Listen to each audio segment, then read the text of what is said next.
Om Swastiastu, Namo Buddhaya, salam kebajikan, bagyo yumono, rahayu rahayu rahayu. Nami kula Albarado saking kelas 9J. Teng mriki kula badhe macake pidato tanggapan wacana. Bapak sekolah ingkang satuhu kinurmatan, bapak-bapak saha ibu guru ingkang satuha kala bakteni, adik-adik kelas ingkang kula tresnani.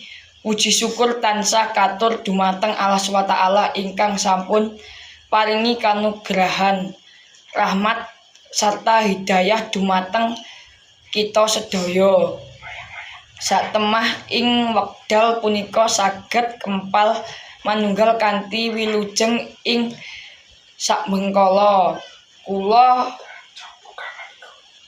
Kadang kula kelas 7 ngantos kelas 9 ingkang kula tresnani, sakadepe malih kula sakanca kelas 9 badhe nilirake pawiyatan SMP 1 Ganjosari punika pramila mbok bilih sadangunipun kula sesrawung kaliyan panjenengan sedaya wonten kalepatan saha tindak tanduk ingkang maringi ing pangalih panjenengan.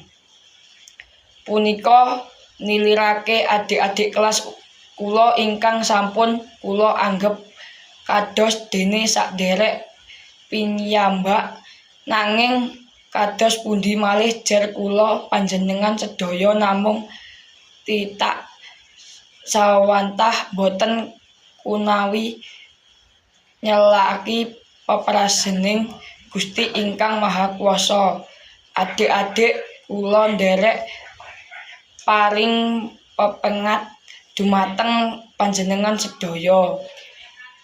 Sakmendal kula saking pawiyatan punika pangajap kula adik-adik sedaya dados siswa-siswi ingkang tansah mbangun miturmatan dumateng bapak saha ibu guru lan dados murid ingkang pinter saha kreatif. Adik-adik ingkang kula tresnani, kula tansah jroning donga lan pamuji muga-mugi ingkang tansah panggoyanipun Allah SWT sakmenten ugi kula nyuwun donga saha pangestu mugi-mugi kula sakanca saged nglajenaken wonten ing pawiyatan ingkang langkung inggil. Wasana namung sakmenten atur kula minangka sesulih rencang-rencang kelas 9 sedaya. Mbok bilih wonten gelap-gelip suling usaha bence cenggi ngatur kula tansah nyuwun lumut teoring samudra ing panganas kami.